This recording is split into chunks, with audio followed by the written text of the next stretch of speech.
Welcome to the book of Exodus. The word Exodus means to exit or departure. Exodus is a very important book, and in these chapters we will learn that the Israelites were becoming very numerous, and this frightened the new king, who knew nothing of Joseph, and Joseph standing with the old Pharaoh. He devised ways to decrease their population, even having all male babies born to the Hebrews killed. But God still remembered his precious Israelites and his covenant. So he used a Hebrew baby, known as Moses, to help his blessed Israelites to escape the oppression.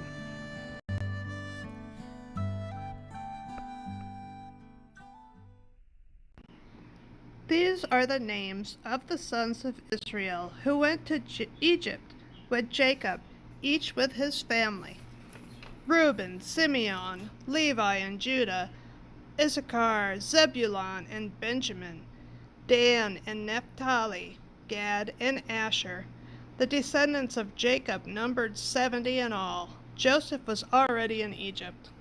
Now Joseph and all his brothers and all that generation died, but the Israelites were fruitful and multiplied greatly and became exceedingly numerous, so that the land was filled with them.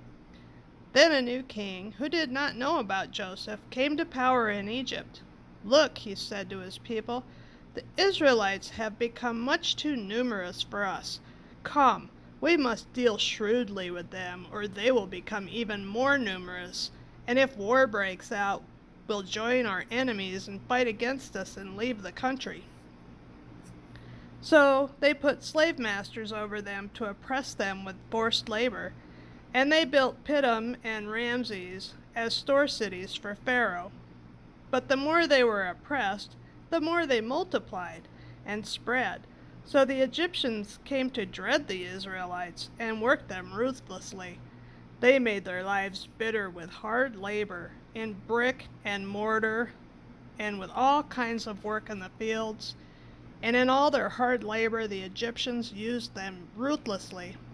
The king of Egypt said to the Hebrew midwives, whose names were Shiphrah and Puah, "When you help the Hebrew women in childbirth and observe them on the delivery stool, if it is a boy, kill him. But if it is a girl, let her live." The midwives, however, feared God and did not do what the king of Egypt had told them to do. They let the boys live. Then the king of Egypt summoned the midwives and asked them, "Why have you done this? Why have you let the boys live?" The midwives answered Pharaoh, "Hebrew women are not like Egyptian women. They are vigorous and give birth before the midwives arrive." So God was kind to the midwives, and the people increased and became even more numerous. And because the midwives feared God, he gave them families of their own. Then Pharaoh gave this order to all his people: "Every boy that is born you must throw into the Nile, but let every girl live." Now a man of the house of Levi married a Levite woman, and she became pregnant and gave birth to a son. When she saw that he was a fine child, she hid him for 3 months. But when she could hide him no longer, she got a papyrus basket for him and coated it with tar and pitch. Then she placed the child in it and put it among the reeds along the bank of the Nile. His sister stood at a distance to see what would happen to him. Then Pharaoh's daughter went down to the Nile to bathe, and her attendants were walking along the river bank. She saw the basket among the reeds and sent her slave girl to get it.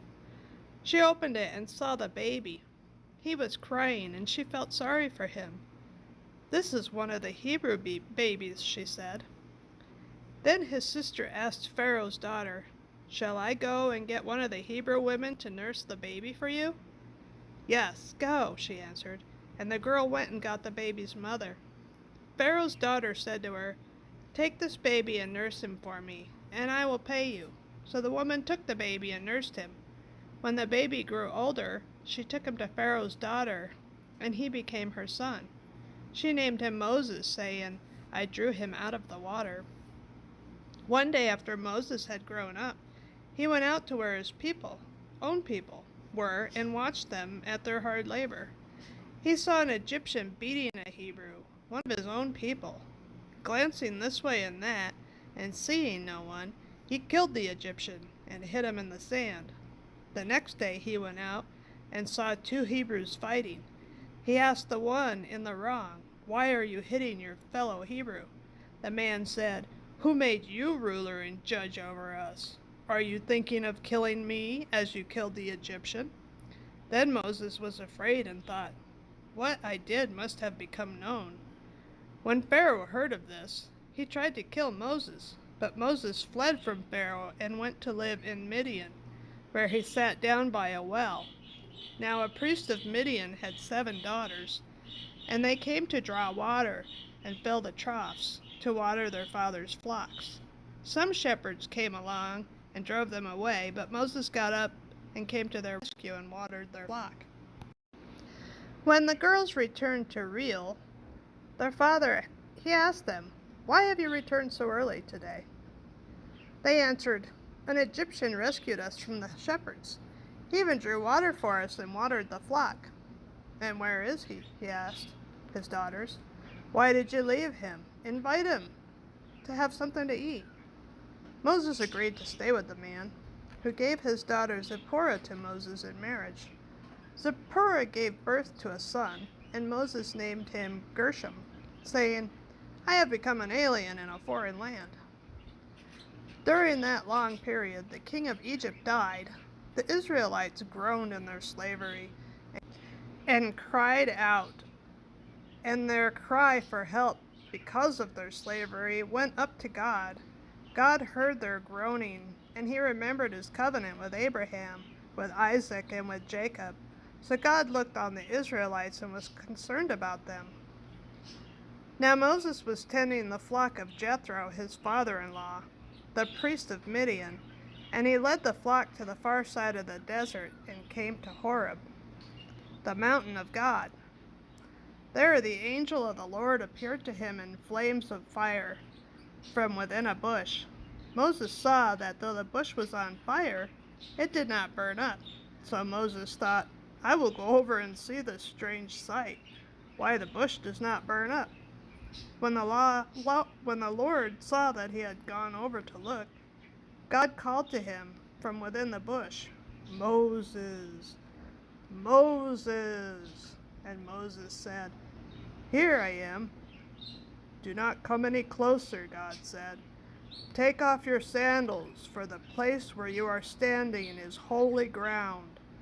Then he said, "I am the God of your father, the God of Abraham, the God of Isaac, and the God of Jacob." At this, Moses hid his face because he was afraid to look at God. The Lord said, "I have indeed seen the misery of my people in Egypt. I have heard them crying out because of their slave drivers, and I am concerned about their suffering. So I have come down to rescue them from the hand of the Egyptians, and to bring them up out of that land and into a good and spacious land, a land flowing with milk and honey, the home of the Canaanites, Hittites, Amorites, Perizzites, Hivites, and Jebusites.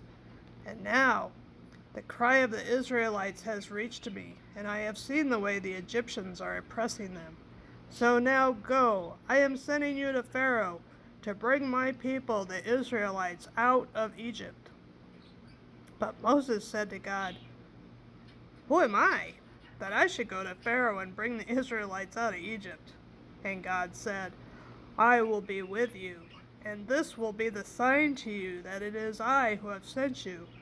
When you have brought the people out of Egypt, you will worship God on this mountain."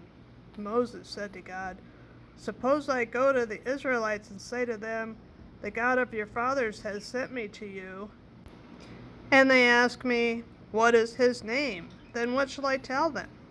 God said to Moses, "I am who I am. This is what you are to say to the Israelites. 'I am has sent me to you.'" God also said to Moses, Say to the Israelites, the Lord, the God of your fathers, the God of Abraham, the God of Isaac, and the God of Jacob, has sent me to you. This is my name forever, the name by which I am to be remembered from generation to generation. Go, assemble the elders of Israel, and say to them, the Lord, the God of your fathers, the God of Abraham, Isaac, and Jacob, appeared to me and said, I have watched over you and have seen what has been done to you in Egypt, and I have promised to bring you up out of your misery in Egypt into the land of the Canaanites, Hittites, Amorites, Perizzites, Hivites, and Jebusites, a land flowing with milk and honey. The elders of Israel will listen to you. Then you and your elders are to go to the king of Egypt and say to him, the Lord, the God of the Hebrews, has met with us. Let us take a 3-day journey into the desert to offer sacrifices to the Lord our God. But I know that the king of Egypt will not let you go unless a mighty hand compels him. So I will stretch out my hand and strike the Egyptians with all the wonders that I will perform among them. After that he will let you go. And I will make the Egyptians favorably disposed toward his people, so that when you leave, you will not go empty-handed. Every woman is to ask her neighbor, and any woman living in her house, for articles of silver and gold, and for clothing, which you will put on your sons and daughters, and so you will plunder the Egyptians. Moses answered, well, what if they do not believe me or listen to me and say, the Lord did not appear to you? Then the Lord said to him, what is that in your hand? A staff, he replied. The Lord said, throw it on the ground. Moses threw it on the ground, and it became a snake, and he ran from it. Then the Lord said to him, reach out your hand and take it by the tail. So Moses reached out and took hold of the snake, and it turned back into a staff in his hand.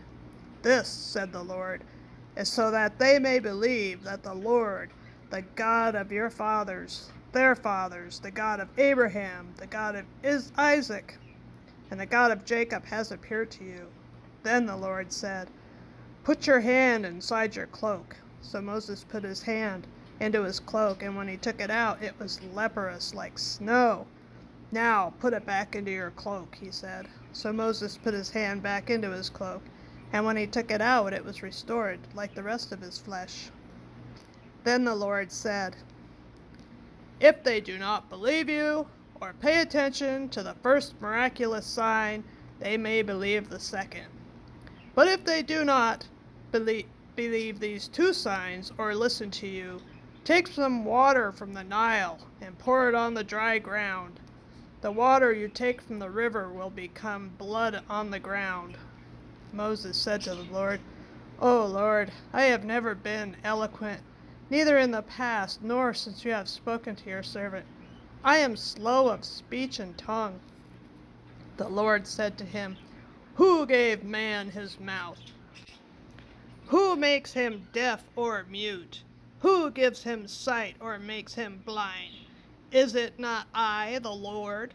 Now go, I will help you speak and will teach you what to say. But Moses said, O Lord, please send someone else to do it. Then the Lord's anger burned against Moses, and he said, what about your brother Aaron the Levite? I know he can speak well. He is already on his way to meet you, and his heart will be glad when he sees you. You will speak to him and put words in his mouth. I will help both of you speak and will teach you what to do. He will speak to the people for you, and it will be as if he were your mouth, and as if you were God to him. But take this staff in your hand, so you can perform miraculous signs with it. Then Moses went back to Jethro, his father-in-law, and said to him, let me go back to my own people in Egypt, and see if any of them are still alive. Jethro said, go, and I wish you well. Now the Lord had said to Moses in Midian, go back to Egypt, for all the men who wanted to kill you are dead. So Moses took his wife and sons and put them on a donkey and started back to Egypt. He took the staff of God in his hand. The Lord said to Moses, when you return to Egypt, see that you perform before Pharaoh all the wonders I have given you the power to do. But I will harden his heart so that he will not let the people go. Then say to Pharaoh, 'This is what the Lord says. Israel is my firstborn son, and I told you, let my son go, so he may worship me. But you refused to let him go, so I will kill your firstborn son.' At a lodging place on the way, the Lord met Moses, and was about to kill him. But Zipporah took a flint knife, cut off her son's foreskin, and touched Moses' feet with it. 'Surely you are a bridegroom of blood to me,' she said. So the Lord let him alone. At that time she said bridegroom of blood, referring to circumcision.